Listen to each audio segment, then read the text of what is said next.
You thought the solar panels meant the house would cost less. That was the expectation, at least. You get to lower your electric bill, you get to have more control. Finally, something in housing that actually works in your favor. And a lot of people are saying the same thing right now. The surprise isn't the panels. The surprise is the contract attached to them.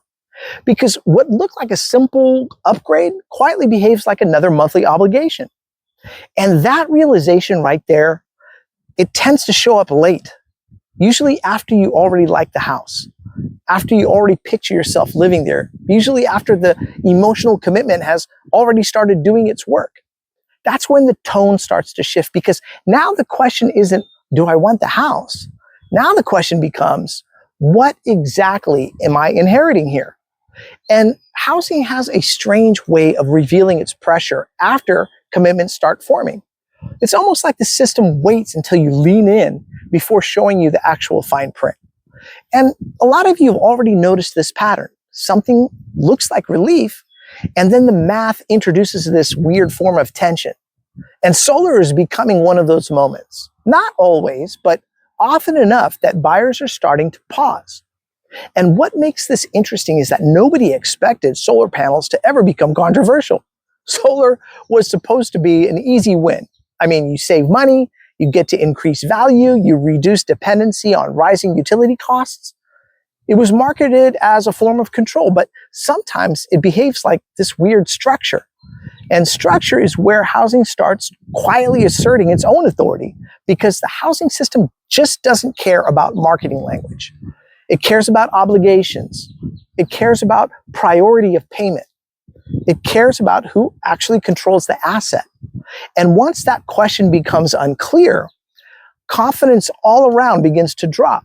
And it doesn't happen dramatically, it doesn't happen emotionally, but it does happen somewhat quietly, like that chair that suddenly feels less stable once you realize one leg isn't even touching the floor.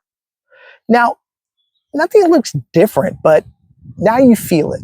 And once you feel it, you can't unfeel it. And a lot of people are pointing out something very important. Solar itself is not automatically the problem. The issue appears when the panels are not fully owned. Because when the panels are leased, you're not just buying a house, you are inheriting a payment structure someone else agreed to. And this is where the underdog tension appears here, because the buyer thought they were gaining independence from rising electricity costs. But the structure behind the panels sometimes introduces a different dependency. And the housing system quietly reacts to that shift. Lenders start asking questions. They start to inquire into your debt to income calculations. Transfer paperwork slows. Appraisals treat the panels differently depending on ownership structure. Insurance can sometimes reevaluate replacement exposure. Suddenly, the panels are no longer about energy. Now they're about this weird control that everybody else has.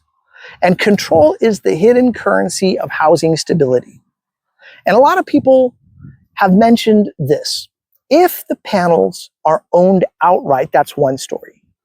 If the panels are leased, well, that is a completely different story, because ownership behaves like an upgrade. Leases behave like an obligation. And housing tends to resist obligations that don't simplify the buyer's life. So think of it like buying a phone. Owning a phone outright feels simple enough. Leasing the phone, though, it becomes complicated. A complicated plan that escalates over time. It just feels different. And technically both give you the same device, but one gives you flexibility, the other gives you terms. And housing notices the difference.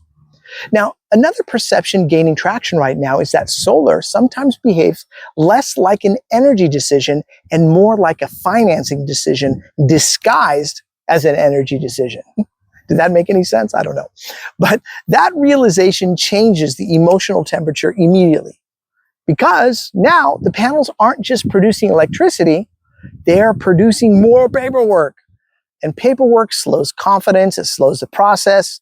Confidence drives transactions, and transactions drive housing stability. So when confidence starts to wobble, the deal wobbles too. And that's why so many reactions cluster around the same phrase. It sounded simple until we looked deeper. And once buyers start looking deeper, they begin noticing how many moving parts sit behind what appeared to be a simple feature. Transfer approvals, contract assumption, remaining length of the term, monthly obligation structure, escalation clauses, servicing companies, changing ownership, customer service timelines, roof access coordination, insurance coverage questions. None of these things show up in the listing photos. They appear after emotional momentum has already started building, which is why the frustration feels stronger than expected. Because nobody likes discovering complexity after attachment begins forming. It feels like being told the flight ticket was affordable, but the baggage fee shows up after you already packed the suitcase. Technically optional, emotionally unavoidable. And a lot of people are also noticing something else here. Even when the math works, complexity still creates hesitation. Because housing decisions are rarely just about numbers. They're about predictability. And predictability is what makes a payment feel safe. Predictability is what allows people to commit long term. And when predictability drops, psychological costs rise, even if financial costs doesn't change dramatically. And that's why some buyers walk even when the monthly savings appear real. Because simplicity has its value. Clarity has its value. Control has its value. And anything that introduces uncertainty competes against those values. Now, one of the more revealing observations appearing lately is this. Solar panels can behave like a benefit when they reduce uncertainty, but they behave like friction when they introduce new unknowns. And that difference explains almost every strong reaction. Some households absolutely love their panels, especially when they own them outright. The roof condition is strong, production matches expectations, documentation is clean, transferability is simple, and in those situations, solar behaves like stability. But when the panels introduce layered obligations, housing treats those obligations very cautiously because obligations survive longer than marketing promises, and contracts survive longer than assumptions. And another growing perception is that real tension is not about electricity at all. It ends up just being all about flexibility.